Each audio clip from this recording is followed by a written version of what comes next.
Hey everyone, I'm Victor Fong. I'm father of two kids. This book, 52 Things Kids Need from a Dad, was passed to me by my son during the start of the circuit breaker measure here in Singapore. Basically, what's happening is that the coronavirus season is upon us, and government asks us to all stay home, work from home, and our kids have to do home-based learning. So I think during this period, he wants to build strong relationship with me. So that's why he passed me this book for the hope that I can learn and apply this in our daily conversation with one another. So I've been reading a chapter a day, and today I'm already at chapter 32. For the last 31 chapters, I've recorded them in a series of YouTube videos. I put them out on my YouTube channel.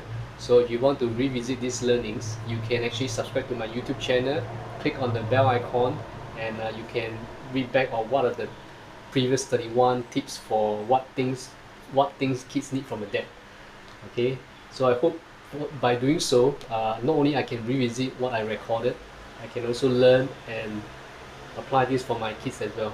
So I hope you join me on this journey as fathers. There's a lot we can do for them, and I hope that you have a harmonious and happy family relationship. So today, chapter 32 says kids need their dad to not yell about spilled milk. I'm very guilty of that. Accidents happen, kids spill their milk. They know they messed up, they're already sorry. Yelling at them will not improve the situation. Yelling will only make it worse. Right? When the milk glass tumbles, our best course of action is just throw napkins at the spill, make efficient use of any absorbent, and keep repeating. No problem, no problem. Make sure we sponge out all the milk from any carpet, because sour milk smells pretty nasty after about 3 days. Alright? So after the dining room settled down, there are several courses of action to take. Now, first, we may want to reassess the size and shape of the drinking cups we use. Okay? Maybe we want to quietly pour smaller portions for a while. Or we may want to keep a roll of toilet papers or maybe paper towels within reach. But what we don't want to do is to make a big deal of the scene about it. Okay? Like I said, accidents happen. Laughing off is pretty a wise option so. During the entire decade of the 90s, his wife threatened the boys with charm school. An excellent dad response would be to recall all the embarrassing moments in your own life when you dip your tie in the gravy boat or tuck the tablecloth in the pants and pull the entire table setting onto your lap. Make something out if you have to. The more outlandish, the better. Then let them know you still expect them to be a bit more careful. Alright? We want our kids to believe that when something bad happens, that makes it better. If something minor like spill milk, that will make it all go away. If it's more serious, that will help fix it, tow it, restore it, minimize damage, or stand beside me as I face the music. Yes, there will be repercussions. If damage was done, Dad is not going to let me get away with it without paying some kind of price. But I trust him. Dad will provide a voice of reason and bring calm to the storm. Unfortunately, some dads rage when their kids mess up. It begins with this, right? Very common statement: "What's wrong with you?" After a glass tips at the dining table. And it gets worse. Raging is always counterproductive. It drives the culprit away. It reinforces the idea that bringing a problem to dad is a bad idea and it will just make matter worse. What happens then? The next time there's a mess that needs straightening, dad never finds out. Does that sound like a good thing? It most definitely is not.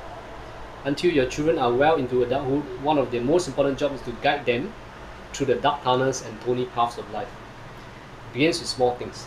Spilled milk, no problem. Broken window, let's head to the hardware store. Crack in mom's favorite vase, let's go tell her together. Alright, then it gets more complex. The older kid at the bus stop is picking a fight with your son. Your son slams the cat in the car door. He's getting a D in algebra. He rolls his car into the roof of a highway exit ramp during his early morning delivery job. His girlfriend breaks his heart. All of this happens to the author. Some of it happens to me too. Kids of our age may be able to pick up their cell phone and call dad. When you get a call, dad, be thankful. They could have called someone else, but you have earned their trust. They know you'll rise to the occasion and be the dad. Maybe later you deliver a short lecture, insist on an apology, or require some financial restitution. But for now, you are the hero of the moment. With all the serious life challenges that lie ahead for our kids, doesn't it seem trivial to raise our voice over a little part of it? What really matters is our relationship and making things right. When faced with any problem at any time, we might be able to say, "I love you, you will be okay, we will get through this together." Can you do that?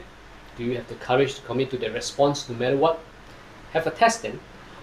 What will be your initial response to the statements from one of your kids?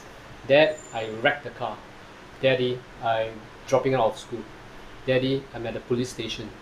"Daddy, I'm pregnant." Or daddy, my girlfriend is pregnant. You need to get all the facts. Yes, you need to make sure this punishment fits the crime. Yes, you need to help make all short-term needs while keeping the future in mind. But the core message of how I respond needs to be, I love you, you'll be okay, we will get through this together.